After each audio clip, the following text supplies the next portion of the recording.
सेवा श्री सेवाश्रम नर्मदा मंदिरम से आज हम श्री रामचरितमानस का पारायण प्रारंभ कर रहे हैं और इसकी प्रेरणा हमें सूचना से प्राप्त हुई है। देखिए, मोबाइल नंबर है 9303237891, यानी इनका श्री ये नाम है इनका ओम प्रकाश गुप्ता, विश्व हास्य योग महासंघ। और दूसरे हैं संजय गुप्ता, और भी 4-5-6 नाम है, मैं प्रमुख 2 नाम बता रहा हूँ। इनसे आप संपर्क करिए और आज से आप जहाँ आप मेरी सूचनाएं आप लोग पहुँच रही है तो आप भी जो है रामचरितमानस का पारायण करिए और उसकी रपट, उसकी सूचना, उसके चित्र सचित्र आप उनको भेजेंगे तो उनको उनकी तरफ से घोषणा की गई है कि आपको प्रमाण पत्र मिलेगा और कुछ ना कुछ एक राशि भी निश्चित की है उन्होंने, 1000 रुपये तक की राशि है, वो आपको प्रदान की जाएगी। तो आप जो है इसके आधार पर अपना भगवान रामलला के प्राण प्रतिष्ठा के इस अवसर पर अपने यहाँ 22 तारीख को दीपक तो जलाएंगे, दीपावली तो मनाएंगे ही, साथ साथ में ये सूचना आपको मेरे प्राप्त हो रही है मेरे द्वारा। तो आप ये इस नंबर नोट कर लीजिए और अपना रामायण का रामचरितमानस तुलसीदास जी कृत जो है उसका पारायण कीजिए, रोज उसका पाठ करिए और साथ साथ में उसकी वीडियो बना करके या चित्र सहित उनके पास में सूचना भेजिए। तो निश्चित रूप से आपके भी लाभप्रद है, भगवान के प्रति श्रद्धा भी बढ़ेगी और एक वातावरण भी बनेगा, धार्मिक वातावरण भी क्रिएट होगा। तो आज से मैं भी इससे प्रेरणा लेकर के, देखिए फिर से एक बार सुना दे रहा हूँ मैं आपको, 9303237891। ओम प्रकाश गुप्ता, विश्व हास्य योग महासंघ, संजय गुप्त, चीफ एडमिनिस्ट्रेटिव अफसर, वेस्टर्न रेलवे अहमदाबाद। ये इनसे आप नंबर जो मैंने दिया है उस पर आप संपर्क कर सकते हैं। और आज से मैंने तो भगवान की अभी राम जी की पूजन की है और आज मैं 5 दोहे से प्रारंभ कर रहा हूँ और साथ साथ में आपको इसके पारायण के साथ साथ में बाल रामायण, क्योंकि हमारे बाल रूप और रामलला का प्राण प्रतिष्ठा हो रही है, तो अतः मैं बाल रामायण के भी कुछ अंश आपको जो मेरे द्वारा लिखी हुई है उसको सुनाऊंगा। तो चलिए लीजिए, रामचरितमानस मेरे सामने है और मेरे साथ आप भी उसका लाभ लीजिए, सुनिए। और मैं थोड़ा सा इसका अर्थ सहित पाठ करूंगा ताकि मेरे समझ में भी आते जाए और आप भी उन्हें समझें कि क्या रामायण में हम लोग पाठ तो ज़रूर करते हैं पर पढ़ते नहीं हैं, अर्थ नहीं पढ़ते। तो मैं आपको अर्थ सहित समझाऊंगा। तो लीजिए शुरू करते हैं अपन। सबसे पहले हनुमान जी को ध्यान करते हैं भाई, हैं? राम कथा के रसिक तुम, हे बल बुद्धि निदान। रामायण में आइए पवन पुत्र हनुमान, उमापति महादेव की जय, सियावर रामचंद्र की जय, अयोध्या राम लला की जय। अयोध्या के राम लला की जय जयकार करते हुए और हम आज आपके सामने भगवान श्री राम की सामिप में, इधर हमारे नर्मदा मैया बैठी हुई है और इधर श्री राम जी का राम दरबार है और आपके सामने आपका स्नेह भाजन पंडित गिरी मोहन गुरु। और मेरा भी मैं नंबर बता देता हूँ, जो संपर्क करना चाहे मेरा नंबर है 94-251-890-42, श्री सेवाश्रम नर्मदा मंदिरम। तो लीजिए अपन आप शुरू करते हैं, मेरे साथ साथ आप भी सुनेंगे जो भी देख रहे हैं। बोलिए अब अयोध्या राम लला की जय, हनुमान जी महाराज की जय, नर्मदा मैया की जय, अखिलेश्वर महादेव की जय, हर हर महादेव शंभो। चलिए, श्री गणेशाय नमः। श्री जानकी वल्लभो विजयते, श्री रामचरितमानस प्रथम सोपान, बालकांड श्लोक। वर्णानामर्थसंघानां रसानां छन्दसामपि, मंगलानां च कर्तारौ वंदे वाणी विनायको।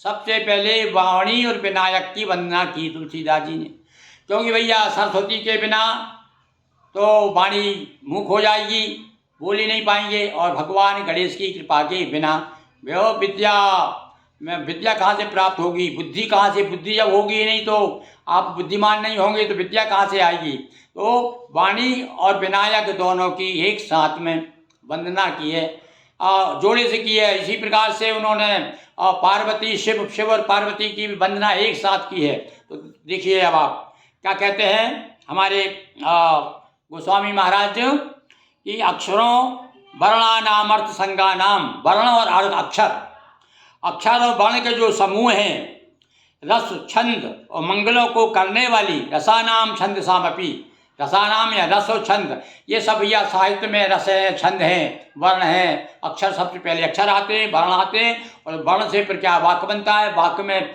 रस को हम समाहित करते हैं और किसी न किसी छंद के माध्यम से कविता कही जाती है। तो इसलिए तुलसीदास जी ने एक साथ कहा है कि जो अक्षर वर्ण समूह रस छंद और सब मंगल करने वाली है, देने वाली है, प्रदान करने वाले हैं, ऐसे सरस्वती जी और गणेश जी को मैं प्रणाम करता हूँ, वंदना करता हूँ।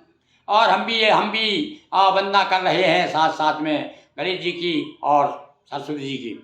भवानी शंकरौ वंदे व श्रद्धा विश्वास रूपणौ, अयभ्याम विनाश पंच पश्यंती सिद्धा स्वंता स्त्रीश्वरम।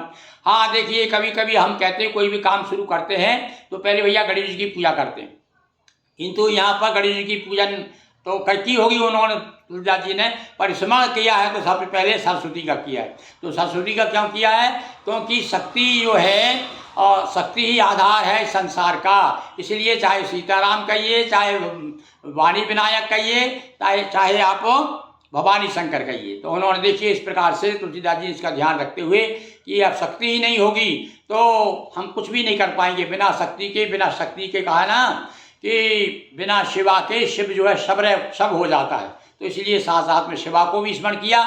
तो आगे के श्लोक में कहते हैं भवानी शंकरौ वंदे श्रद्धा विश्वास रूपणो। अब इन्होंने रूप दे दिया है कि शंकर और विश्वास क्या है, शंकर और पार्वती क्या है, बोले एक श्रद्धा है, एक विश्वास है। ये मान करके उन्होंने हमारे यहाँ पर क्या है, एक अगोचर भाव लेकर के देवताओं की कल्पना की है। जैसे कहते हैं कि हमारे लक्ष्मण जी जो है वो वैराग्य हैं, राम क्या है, बोले राम ज्ञान है। तो शिव को बता दिया, शिव क्या है, बोले शिव विश्वास है। पार्वती क्या है, बोले वो श्रद्धा है। इसी प्रकार से बोले सीता क्या है, शिव क्या, बोले भक्ति है। तो इस प्रकार से ये भावनात्मक संज्ञा प्रदान की है। तो यहाँ पर तुलसीदास जी वही बात कहते हैं कि जिस प्रकार से हमारे राम ज्ञान के स्वरूप है, सीता भक्ति की स्वरूप है, इसी प्रकार से भगवान शिव और पार्वती जो हैं काहे के प्रतीक हैं, ये श्रद्धा विश्वास के ऐसे भगवान जिनका स्मरण करने से ये भी एक बात है कि यहाँ भावना ये भी भाव है तुलसीदास जी महाराज का कि हम जो है श्रद्धा रूपी पार्वती को स्मरण कर रहे हैं। इसका मतलब है कि यदि श्रद्धा और विश्वास यदि आपको चाहिए तो आपको सबसे पहले किसकी शरण में जाना पड़ेगा, बोले शिव और शिवा के शरण में जाना पड़ेगा। श्रद्धा विश्वास हमारे हृदय में उनकी कृपा से ही प्राप्त होता है। जैसे ऊपर बता दिया ना कि वंदे वाणी विनायक को, ये हमारे क्या देने वाली गणेश जी रस छंद अलंकार अर्थ और कविता आदि बुद्धि विद्या जो भी देते हैं वो कौन देते हैं, वाणी विनायक। तो इसी प्रकार से अब भैया हम प्रवेश कर रहे हैं, धर्म क्षेत्र में प्रवेश कर रहे हैं। अध्यात्म में प्रवेश करने में सबसे पहले पहरेदार कौन है, अध्यात्म रूपी भवन में यदि हम प्रवेश कर रहे हैं तो पहले पहरेदार है श्रद्धा विश्वास। यदि इनसे मिलना पड़ेगा और इनसे मिलकर के पहचान करना पड़ेगी, जिनसे पहचान नहीं होगी तो हम प्रवेश नहीं कर सकेंगे अध्यात्म जगत में। तो यहाँ पर हमारे गोस्वामी जी इसलिए उन्होंने सबसे पहले वाणी विनायक की वंदना की, तो भवानी शंकर। तो अब श्रद्धा विश्वास जब तक हमारे हृदय में नहीं होगा, इन्हीं की कृपा से प्राप्त होता है श्रद्धा विश्वास। तो आगे फिर क्या कहते हैं देखिए आप, वंदे बोधमयम नित्यम गुरुम शंकर रूपणम। हाँ अब जो है गुरु की याद किया। अब गुरु भी कौन माना है नो, हाँ सभी जानते हैं जगत गुरु कौन है भाई, वो जगत गुरु शंकर ही हैं। हमारे यहाँ तो जगत गुरु भगवान कृष्ण को भी कहा जाता है। तो भाई उसमें मेरे समझ में मेरी अल्प बुद्धि के अनुसार उनको क्यों कहते हैं भैया वंदे कृष्णम जगत गुरुम, तो जबकि जगत गुरु भगवान शिव हैं। तो इसलिए कहा जाता है कि चूँकि गुरु भैया दो प्रकार के होते हैं, ऐसा विद्वानों ने बताया। एक गुरु होता है दीक्षा गुरु और एक होता है शिक्षा गुरु। तो शिक्षा गुरु कौन है, बोले ये कृष्ण भगवान है। उन्होंने शिक्षा दी है, गीता का ज्ञान दिया, शिक्षा दी, इसलिए ये हो गए हमारे जगत गुरु। और भगवान जगत दीक्षा गुरु हैं भगवान शिव। यानी शिव पुराण में कथा आती है कि भगवान शिव ने भगवान विष्णु और ब्रह्मा दोनों को विधिवत दीक्षा दी है, यानी अपना शिष्य बनाया है। तो इसलिए गुरु माना, इसलिए तुलसीदास जी भी भगवान शिव को ही गुरु मान करके, कि गुरु को ही शिव के स्वरूप हैं ऐसा मान करके, और उससे क्या होगा, ज्ञान में नित्य शंकर रूपी गुरु, ज्ञान में नित्य, एक ज्ञान बताए, ज्ञान देने वाले कौन है, वो शंकर भगवान हैं। तो जिसके आश्रित होने से टेढ़ा चंद्रमा भी सर्वत्र वंदित होता है। देखिए गुरु की क्या कल्पना है, तो कैसा विरोधाभास आ गया। चंद्रमा क्या है, टेढ़ा है, पर टेढ़ा भी आकर के भगवान शिव के यहाँ आश्रित हो जाने से वो भी सीधा हो जाता है, वो भी पूज्य हो गया। और जबकि बड़ा कलंकी माना जाता है चंद्रमा पर, भगवान शिव के शोभित हो गए सर पर, तो वो भी पूज्य हो गया। तो उसके आश्रित करने से चंद्रमा भी वंदित है, चंद्रमा को भी लोग पूजने लगे हैं, क्योंकि भगवान शिव के सानिध्य में आ गया। तो अब ये यहाँ देखिए एक भाव ये भी आता है कि आप ज्ञान के सानिध्य में आप पहुँच जाएंगे तो आप भले ही चंद्रमा जैसे कलंकी होंगे, तब भी आप सम्मानित हो जाएंगे। तो ज्ञान का इतना प्रभाव है। तो यहाँ भगवान शंकर की इस प्रकार से वंदना करते हैं गोस्वामी जी। और अब आगे क्या कहते हैं देखिए, सीताराम गुणग्राम पुण्यारण्य विहारणम। हाँ, अब इनको बता दिया कपीश्वर कपीश्वर, ये दो ईश्वर हैं, एक को कपि के ईश्वर और एक कौन के, कवियों के। तो कवियों के ईश्वर कौन है, कवि नाम सबसे प्रथम आदि कवि माना जाता है, हमारे वाल्मीकि जी को आदि कवि कहते हैं। तो उन आदि कवि को भी याद किया भैया, कवि को हमेशा अपने आदि कवि को भी याद करना चाहिए, है कि जिन सबसे पहले कवि जो संसार में हुआ। तो आदि कवि को करते हैं और फल पर हनुमान जी भी शरण आ जाते हैं कि भैया देखो अब हम प्रवेश करने वाले हैं राम कथा में। और जैसे मैंने बताया ना कि अध्यात्म में प्रवेश के लिए श्रद्धा विश्वास शिव शंकर शिव और पार्वती, ऐसे ही राम कथा में प्रवेश करने के लिए ड्योढ़ी पर आप किसी भी राम मंदिर में चले जाइए।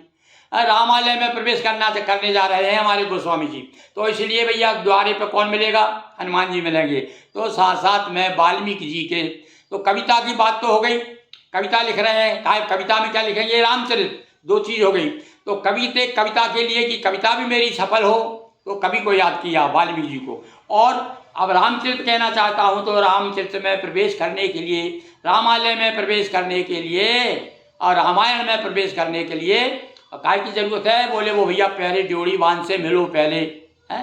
देखो कबीर ने एक अच्छी बात कही है कि यदि नदी उतरना चाहिए के बट से मिलकर रहिए, यदि नदी उतर गए पारा फिर कौन है रोकन वारा।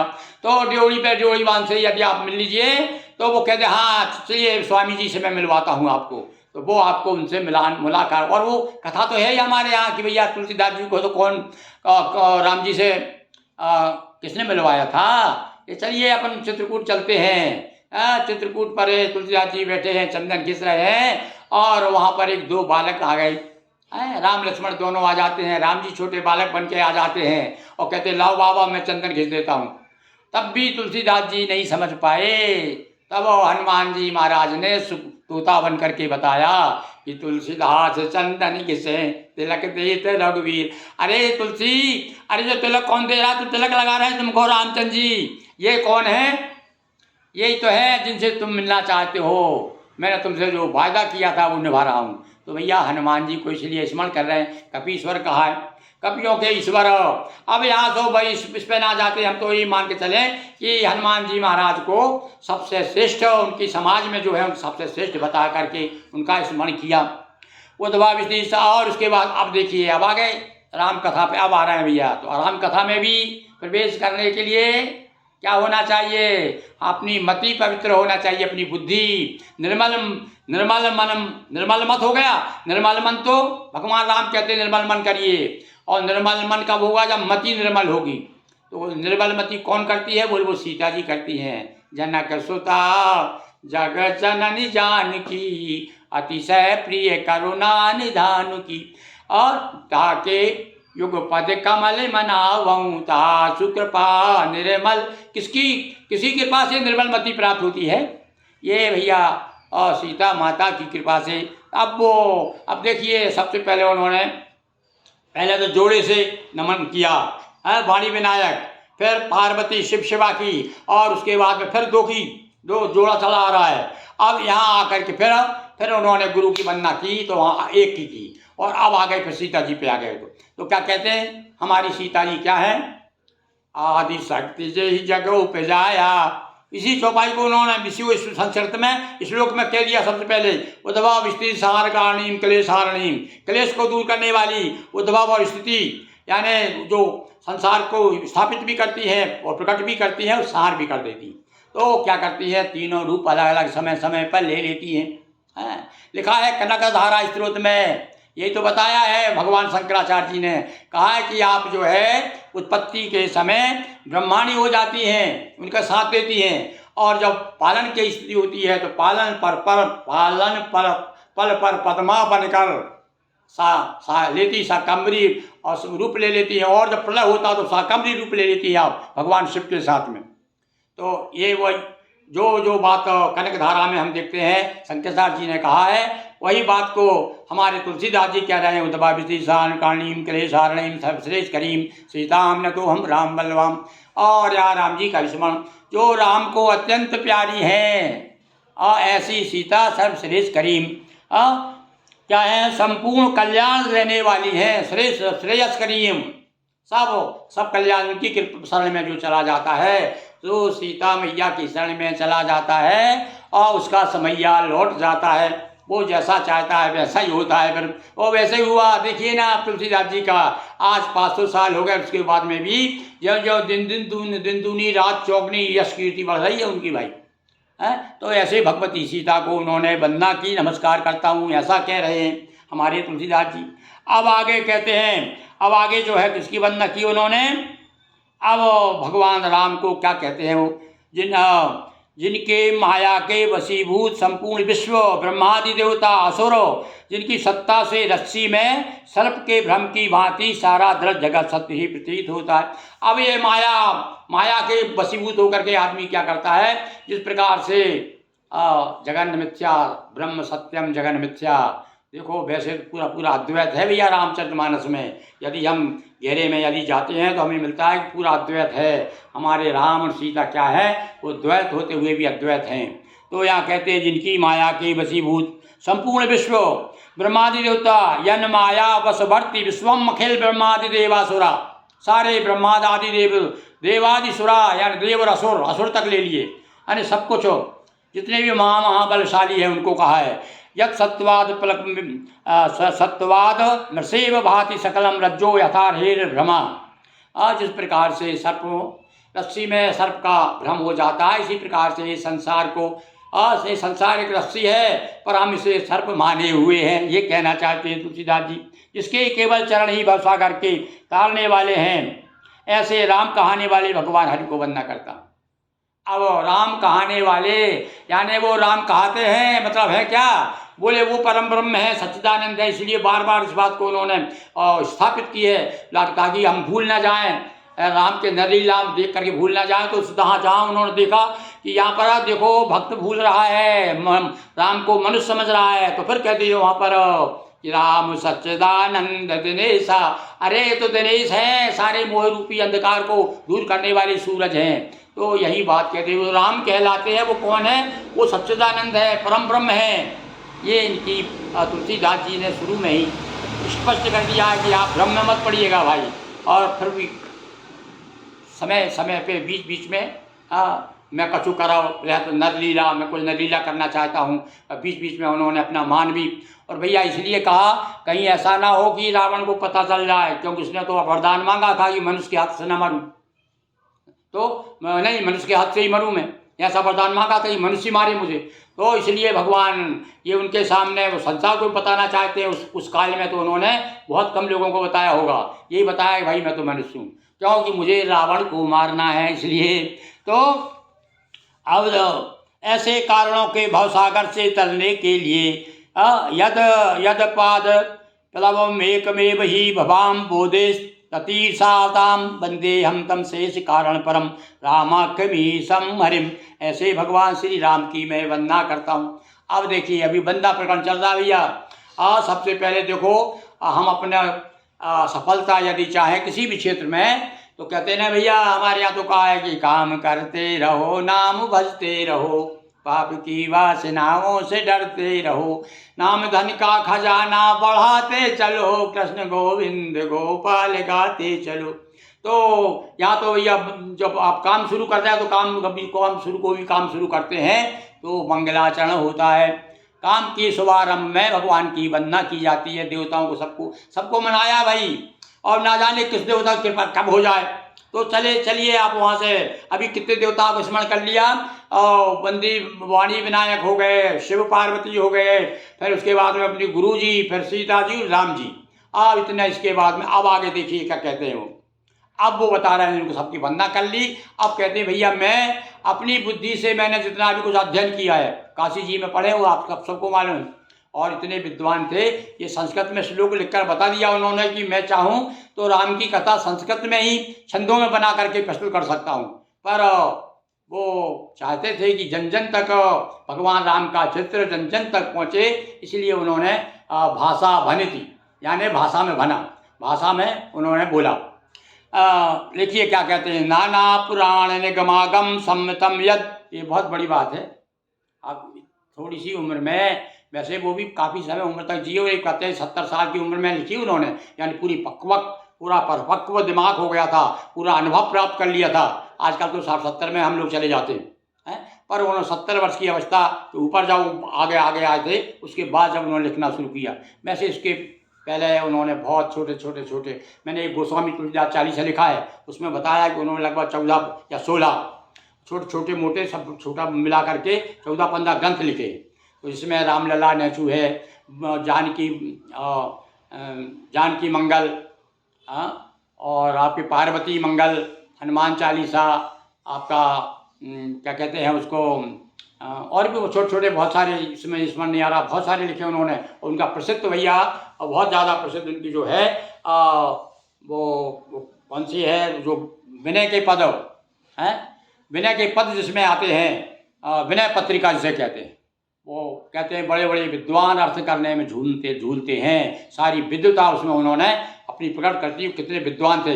यदि उनकी विद्वता देखना हो आपको तो आप विनय पत्रिका पढ़िए। ये तो उन्होंने सबके लिए बड़ा सहज कर लिया। अरे यहाँ तक कुछ लोग तो बड़े विद्वान कहते हैं, अरे भैया तुलसीदास जी में जो आलोचक लोग होते हैं ना, तो आलोचक तो बाल की खाल खींचते हैं, कहते हैं भैया इसमें भाषा दोष है। बोले क्या हो गया भाषा दोष में, क्या आ गया? बोले देखो उन्होंने कहा है, जिन बीथन भी रही सब भाई, थकित हुए सब लोग लोगाई तक का वर्णन किया है, यानी देशज भाषा।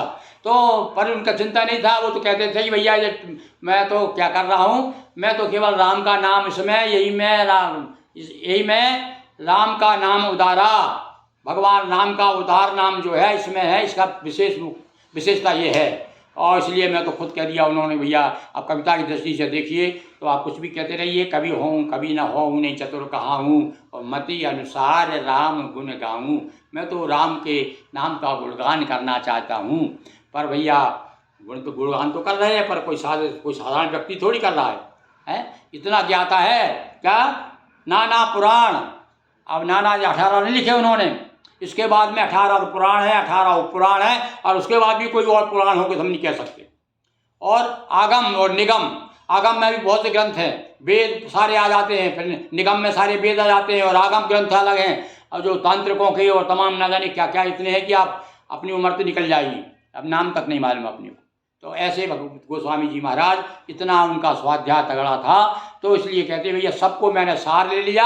और उसके बाद में धीरे से क्या कह दिया, निगदितम क्वच दंतोपि, कुछ और अलग, यानी अपनी मति के अनुसार कुछ और जो इसमें नहीं है, इनसे भी अलग, यानी कभी कोई, देखिए आप कह रहे हैं इतना अध्ययन के बाद में सब कुछ मैंने, और केवल उसका अनुवाद नहीं किया है, मैंने उसमें कुछ अपनी तरफ से भी दिया है।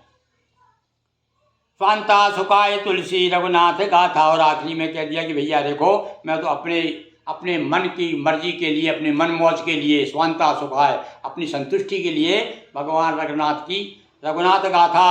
अब यहाँ रघुनाथ बोल दिया, रघुनाथ सीधा स्पष्ट पहुँच गए कहाँ, वो पहुँच जाइए दशरथ की पीढ़ी, यानी रघुकुल, यानी अयोध्यापुरी आ गई, यानी रघुनाथ कह दिया यानी अयोध्या आ गई। तो मैं उनकी गाथा गा रहा हूँ, भाषा निबंध, मैं भाषा में निबंध कर रहा हूँ। भाषा यानी जो हम हिंदी, वो उनकी जो भाषा थी उस समय अवधी भाषा है, मानी जाती है अवध के आसपास क्षेत्र में।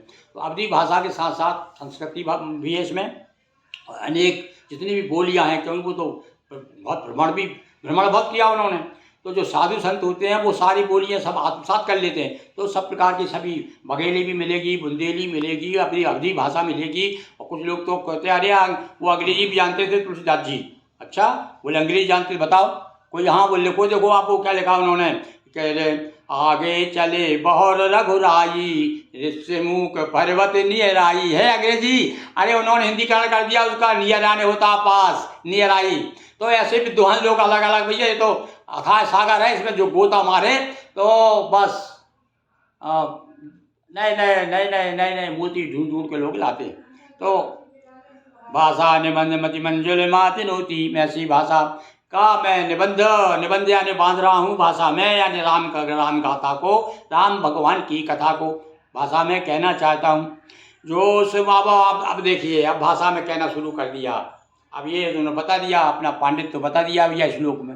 वो चाहते तो लोग जरूरत नहीं थी, पर ये बताना चाहते थे विद्वानों को कि नहीं भैया, अरे मैं संस्कृत में भी रचना कर सकता हूँ, पर मुझे भाषा प्रिय है। तो आप करते लिखा शुरू। सबसे पहले उन्होंने लिया जा देखो भैया, जा सबसे जा से जगदीश बनता है, जा से जगदीश शुरू होता है। तो सबसे पहले वो कौन सा अक्षर लिया, जा लिया उन्होंने हिंदी में, जगदीश। तो जो सुमिरत सिद्धि होय, गणनायक करिवर वदन, करऊ अनुग्रह सोय, बुद्धि राशि शुभ गुण सदन। अब सबसे पहले अब गणेश जी की वंदना की। मैं जो प्रश्न पहले मन में आया था ना कि इन्होंने भैया तुलसीदास जी ने यार गणेश जी को कैसे याद भूल गए, पर नहीं भूले। बोले मैं याद करूंगा, अभी तो मैं वाणी विनायक जोड़ी से कर रहा हूँ, इसलिए जोड़ी से वंदना कर दी। अब गणेश जी को सबसे पहले उन्होंने याद किया।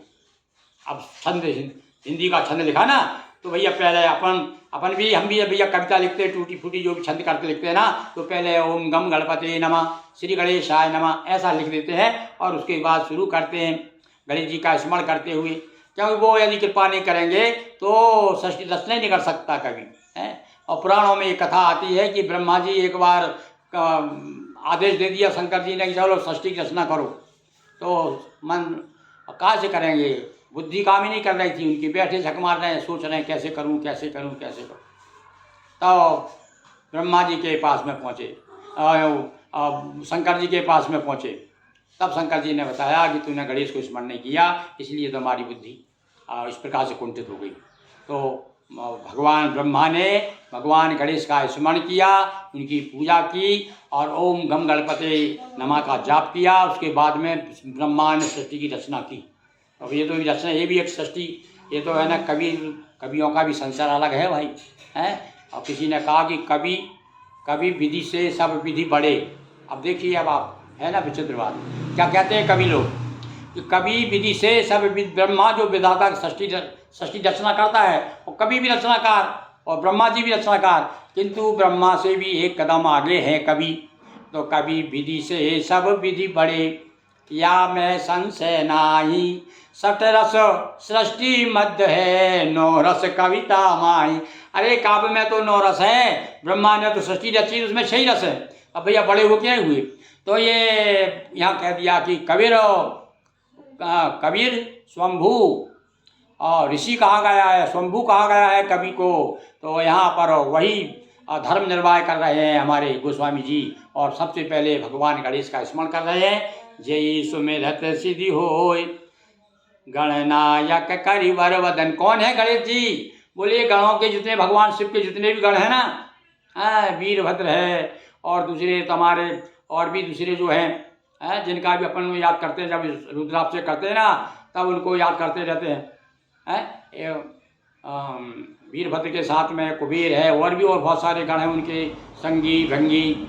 तो इन सबके गण को विशेष नायक कौन है, और गणेश जी हैं। तो इसलिए गणनायक करिवर वदन, और स्मरण करा दिया कि भैया गणेश जी कैसे हैं। वो तो हाथी की सूंड वाले हैं। करिवर, करियाने होता है सूंड, करिवर श्रेष्ठ हाथी की सूंड वाले गणेश जी। करो अनुग्रह सोय। अब हाथ जोड़ करके कहते हैं वो मुझ पर अनुग्रह करें, कृपा करें। क्यों कि बुद्धि राशि शुभ गुण सधन। बुद्धि दो प्रकार की होती है, एक बुद्धि अवगुण पैदा करती है, एक बुद्धि सद्गुण देती है। किंतु हम तो कौन सी बुद्धि मांग रहे हैं? हे प्रभु, आप तो सद्गुण हैं, सद्गुणों के भवन हैं, आपकी बुद्धि में सारे अच्छे अच्छे गुण भरे हुए हैं, तो वो उनमें से कुछ थोड़े बहुत मुझे भी प्रदान कर दीजिए। सब ऐसे करो अनुग्रह सोए। ऐसे गणेश जी मेरे ऊपर कृपा करें। मूक होई वाचाल पंगु चढ़े गिरिवर गहन। और बड़े बड़े पहाड़ों पर चढ़ जाए, लंगड़ा भी मैया के भजन वगैरह गाते हैं ना कि मैया तू कृपा कर दे, तो मैया के दरबारे में लंगड़ा पड़ा है, मैया पैर दे दे। आप प्रार्थना करते हैं ना मैया से, शक्ति से। तो ऐसे गणेश जी भैया यदि वो कृपा कर दें तो क्या हो जाता है, उनकी कृपा हो जाती है। वो भी आदि शक्ति कहा गया श्री गणेश पुराण में, भगवान गणेश को परम ब्रह्म कहा है। तो ये भी सब अलग अलग ब्रह्म के रूप तो हैं भाई। तो प्रार्थना कर रहे हैं गणेश के रूप में कि मूक होय वाचाल पंगु चढ़े गिरिवर गहन। और बोरा भी बोलने लगता है, जो गूंगा है ना, और गूंगा भी विद्वान हो जाता है। कहा हमारे यहाँ तो भैया, और लोग बताते ही हैं, कालिदास जो है बिल्कुल महामूर्ख निरामूर्ख थे कालिदास, निरे मूर्ख। किंतु कृपा हो गई भैया, काली जी की कृपा हो गई, शारदा की कृपा हो गई, तो मूकम करोति वाचाल। हम इतने वाचाल हो गए कि पर उनकी टक्कर का कोई कभी उस समय समकालीन कोई उनके सामने ठहरता नहीं था। ऐसी कृपा हो जाती है। और जासु कृपा सुदयाल द्रवऊ सकल कलिमल दहन। ऐसे भगवान कृपा करके दयाल होकर के मुझ पर द्रवित हो जाएं, तो उससे क्या होगा, मुझ पर द्रवित हो जाएंगे। कलयुग के सब पापों को जला डालने वाले हैं। तो अब जब सद्गुण आएंगे तभी तो पाप जलेंगे भाई। आप सद्गुण कह दिए ना, भगवान से पहले शुभ गुण सदन। तो ये आप शुभ गुण सदन है, तो वे सारे और जो गुण सद्गुण हैं आपके, उनमें से कुछ जो मुझे मिल जाएंगे तो क्या होगा, फिर पाप, कलयुग के पाप मेरा कुछ नहीं कर सकेंगे अपने आप। जब भैया दुर्गुण दूर हो जाता है, सद्गुण आ जाते हैं, तो उसके सामने धीरे धीरे पापों का क्षय हो जाता है। नील सरोरु श्याम तरुण अरुण बारिश नयन। करौ सुमम धाम सदा क्षीर सागर शयन। सदा क्षीर सागर शयन। अब चलिए, अब का देखिए गणेश जी। अब गणेश जी के बाद में अब भगवान विष्णु का नंबर आया। भगवान विष्णु कैसे हैं? नील कमल के समान, नील सरोरु है, सरोरु कहते कमल को। श्याम तरुण अरुण, अरुण यानी लाल, तरुण यानी युवा, वारिस यानी कमल। और उनकी आंखें कैसी भगवान की? कमल नयन है। भगवान विष्णु के अवतार माने जाते हैं ना हमारे रामलला, तो कौशल्या माता भी उन्हें कमल नयन कहती थी। राजीव लोचन नाम ही है उनका, राजीव लोचन। तो कैसे भगवान, अब यहाँ ऐसा लग रहा है कि भगवान विष्णु को स्मरण करते हुए उनकी नज़र में रामलला रहे होंगे तुलसीदास जी के। करौ सो मम उर धाम सदा सदा क्षीर सागर शयन। जो हमेशा क्षीर सागर में शयन करते हैं, ऐसे भगवान शयन करने वाले नारायण श्री विष्णु मेरे हृदय में निवास करें। कुंदो इंदु, हाँ भाई अब देखिए क्रम से भूल नहीं रहे, तीनों देवताओं को याद कर रहे हैं भैया। भगवान शिव को तो उन्होंने शिवा के रूप में कर लिया, और फिर जब देखा उन्होंने कि देखो ब्रह्मा विष्णु सदा शिव तीनों एक स्वरूपा, कोई अंतर नहीं रखना। आरती गाते हैं ना हम लोग, तो ये झूठी थोड़ी आरती, क्या वैसी वैसी टनटुनी हिला के कह देते हैं कोई अंतर मत रखना। वाकई में उनमें अंतर ही नहीं है। तो आप विष्णु को याद कर लिया तो विष्णु का एक रूप बता दिया। विष्णु का रूप कैसा है? बोले नील सरोरु है नील मणि, नील नील धर श्याम। ऐसे है भगवान राम को भी ऐसे ही है। तो कुंद, भगवान शिव की बात कर रहे हैं। कुंद इंदु समुदे, कुंद का फूल बड़ा सफ़ेद होता, छोटा सा फूल और बड़ा सफ़ेद, बड़ा सुंदर सुगंध है। और सम कुंद इंदु समुदे, उनका देह कैसा है? बिल्कुल श्वेत वर्ण है भगवान का। उमा रमण, और पार्वती को भी याद किया है। और यहाँ पर भैया देखिए नील सरोरु श्याम तरुण अरुण वारिस नयन करौ सुम। यहाँ पर भगवान, यहाँ लक्ष्मी जी को याद नहीं किया भाई, देखो। अब यहाँ पर पार्वती को याद किया। अब ये हो सकता है भैया कवि की मन है, जिसको राम का राम के ध्यान में तल्लीन हो गए कि वो लक्ष्मी जी को भूल गए, ऐसा लगता है मुझे। तो आप नहीं तो फिर यार उमा की बात क्यों करते दूसरे इसमें। अब यहाँ लिख रहे हैं कि कुंद हिंदू समझ उमा रमन करुणायन। और या हो सकता है कि भैया पार्वती जी साथ में रहती है तो बड़ी दया उमड़ती है शंकर जी के मन में, है, क्योंकि स्त्रियां जो है बड़ी कोमल हुआ करती हैं, उदार हुआ करती हैं। तो जिनके सानिध्य में जो आदमी रहेगा तो उदार हो जाता है। तो यहाँ उमा रमन कह दिया, उमा के साथ रमण करने वाले भगवान महादेव जो हैं, जिनका बड़े करुणा आयन, ये आयन है जैसे रामायण रामायण है ना, ये जो पढ़ रहे हैं रामायण है, ऐसे ही भगवान करुणा आयन है और करुणा के घर हैं। जाहि दीन पर ने करौ कृपा मर्दन मयन। और भैया सीधे सा बता दिया कि महाराज मैं राम की ओर जा रहा हूँ, और देखना आपने काम को तो मार दिया, वो काम पर मेरा कुछ ना गड़े, कहीं ऐसा ना हावी हो जाए तो राम कथा कहूँ और निकले काम कथा, ऐसा ना हो। तो इसलिए आप तो मर्दन मयन, आप तो काम को मारने वाले हैं, तो मुझे आपको राम कथा के लिए आशीर्वाद दीजिए। और मैं तो दीन हूँ, क्यों? तो आप क्या हैं? जाहि दीन पर ने, आप तो दीनों पर बड़ी कृपा करने वाले हैं। तुलसीदास जी ने अपनी दीनता बहुत बताई है, पूरी विनय पत्रिका में देखी कितनी दीनता है।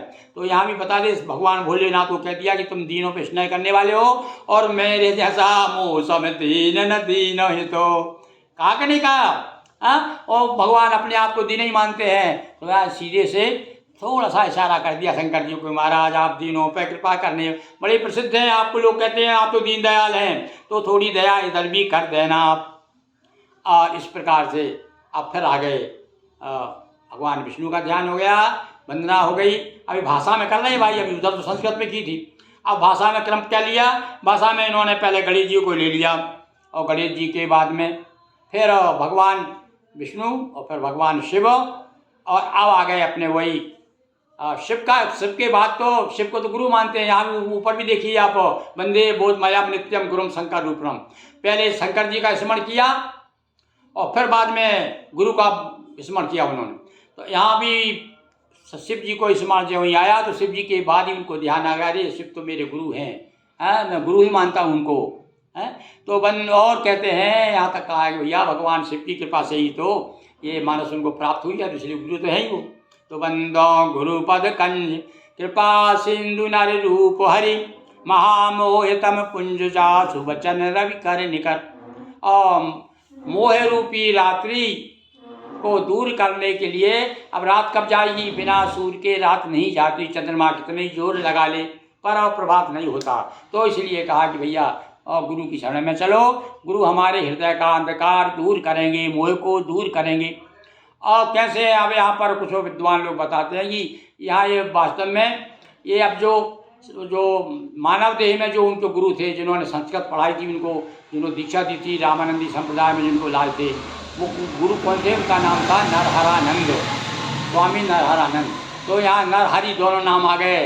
यानी देख कवि की यानी कला देखिए आप कि किस रूप में, और यानी आप बात तो अध्यात्म उधर कर रहे हैं, भावनात्मक बात कर रहे हैं, पर साथ साथ में भौतिक दृष्टि से जो उनके गुरु हैं नरहरानंद, उनको भी उन्होंने साथ में लिया है, नरहरि रूप। यानी कहने का अर्थ है कि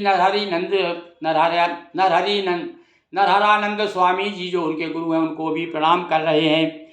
मंजुल मंगल क्या है आगे, महामोहितम कुंज जासु बचन रवि कर निकर।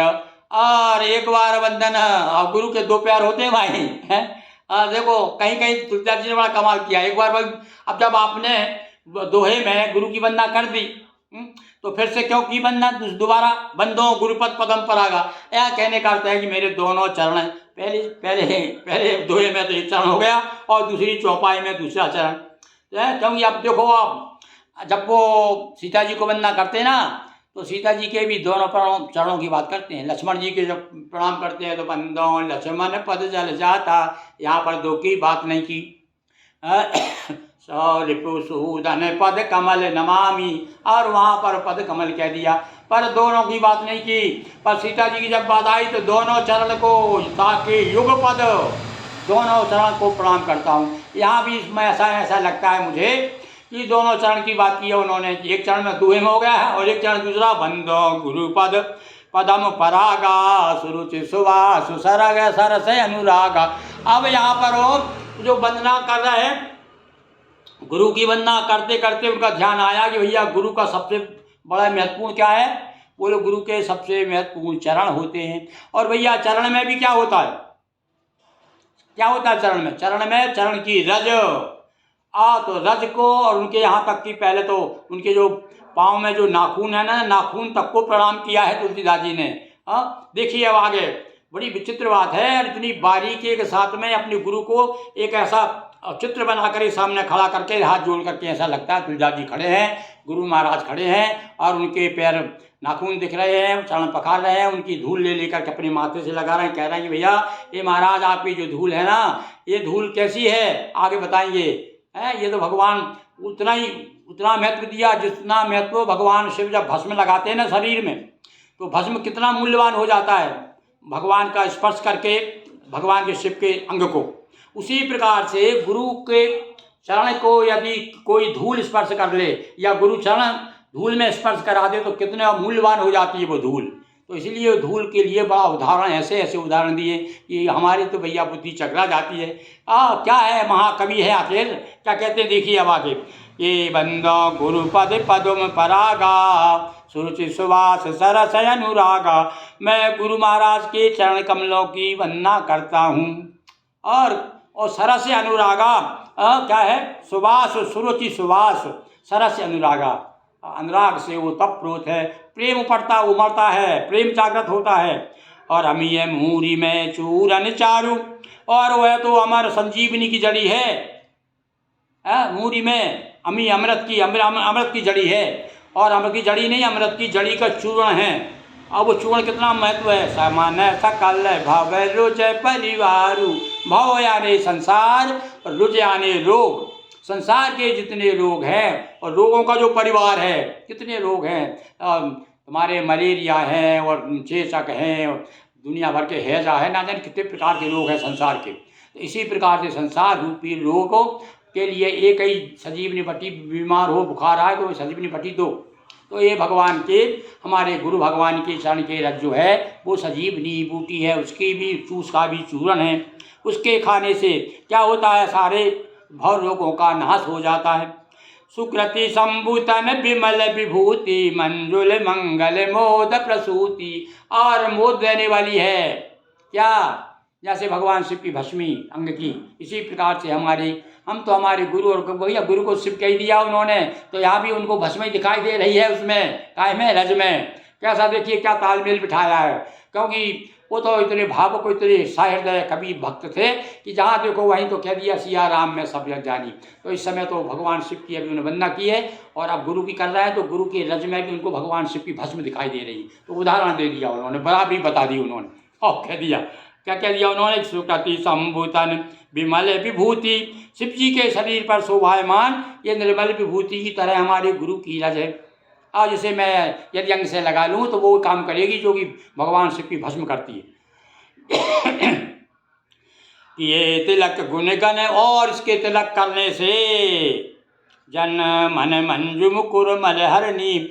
और भक्त के मन रूपी रस क्या है, देखिए अब कितनी बड़ी बात कही है।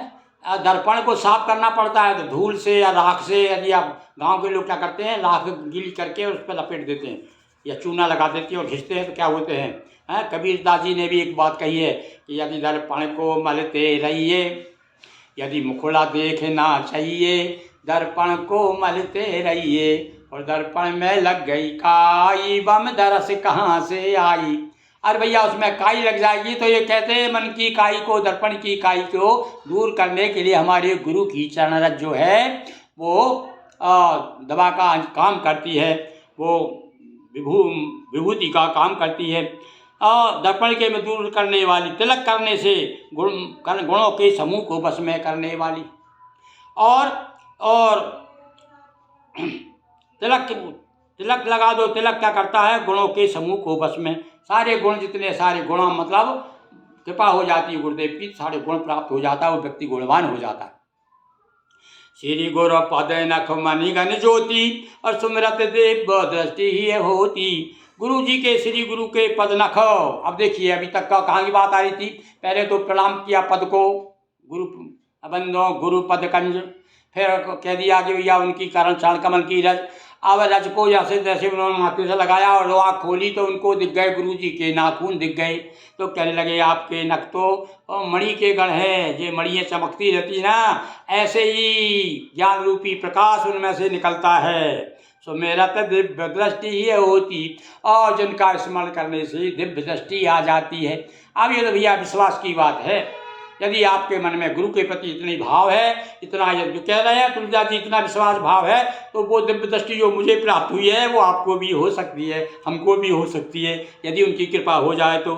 दलन मोह तम सो सप्रकाशु, बड़े भाग हो रया वही जासु।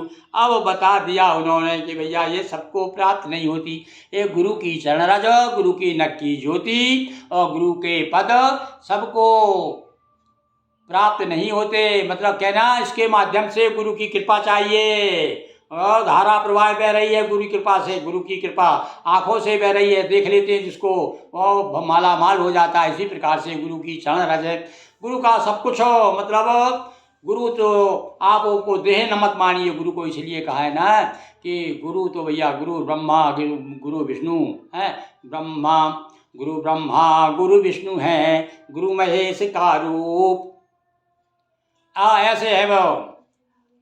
और ऐसे गुरु को नमन है, गुरु ब्रह्मा गुरु विष्णु है, गुरु महेश का रूप, और गुरु रूप पर ब्रह्म है, और गुरु है ब्रह्म स्वरूप। ऐसे भगवान जो है, भगवान ब्रह्मा विष्णु महेश का रूप बताया उनको, और कह दिया कि भैया जो साक्षात परम ब्रह्म है उसका तो पर एक एक अंग जो है प्रणाम करने के योग्य है। और देखो हमारे यहाँ पर भक्तों ने जब वो पूजन करते हैं ना, तो अंग सर्वांग पूजन भी होती है। तो यहाँ से लेकर के माथे की, नाक की, गले की, सबकी हैं, यानी सब दिव्य हैं हमारे देवताओं के।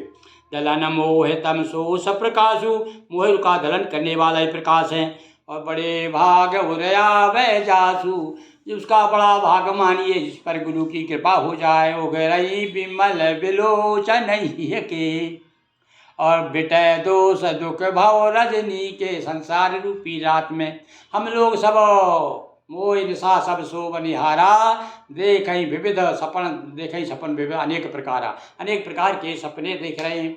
मोह रूपी रात में हुई, रात कब दूर होगी, तो बोले जब गुरु भगवान की कृपा हो जाएगी, अथवा राम सच्चिदानंद दिनेशा, नहीं तो मोह निशा लवलेशा, मोह रूपी रात खत्म हो जाती है।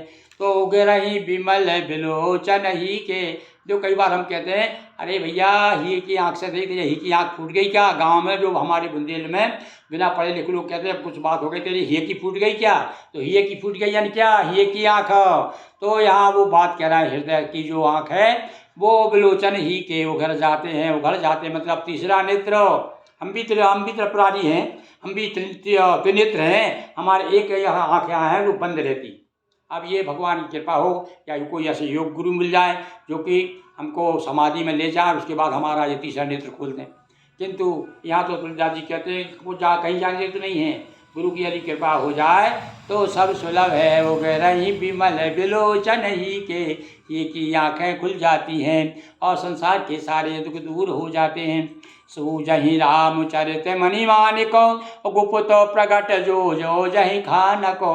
और तो भैया रामचरित मणि मानिको, रामचंद्र, अब क्या होगा जब दिव्य दृष्टि हो जाएगी तो संजय को दिव्य दृष्टि हुई थी, क्या दिखा, तो बैठे बैठे घर और पूरा युद्ध देख लिया 18 दिन का महाभारत का। दिव्य दृष्टि ऐसी होती है, तो हर किसी बस की बात नहीं है। तो वो ये मान्यता है, तुलसीदास जी को विश्वास है कि वो जब दिव्य दृष्टि आ जाएगी तो मणि राम रूपी जो मणि मानिक जो है और कीमती जो हमारे लिए बहुमूल्य चीज़ है वो दिखाई देने लगेगी, यानी तब सही ब्रह्म का ज्ञान हो जाएगा। और वास्तव में उनके ऊपर तो भैया गुरु की कृपा हुई, और जैसा उन्होंने कहा कि ऐसा हो जाता तो वैसे ही उनके साथ हुआ। वो पोता प्रकट और ऐसे ऐसे रहस्य खुल जाते हैं देखा ना आपने प्रवचनकार एक एक चौपाई में क्या क्या रहस्य की बात ला करके नई नई चीज़ें आपके सामने रखते हैं। तो ये क्या है, ये वही तो गुप्त प्रकट तो रामायण में है ही, और जो गुप्त है वो भी प्रकट हो जाती है जब व्यास गादी पे प्रवचनकार बैठता है, जब यदि ऊपर वाले की कृपा हो जाए, गुरु की कृपा हो जाए। तो इसीलिए कहते हैं वंदे गुरु परंपराम, और जो परंपरा से हमारे चले आ रहे हैं सब गुरु को प्रणाम करते हैं, ऐसा कहा जाता है।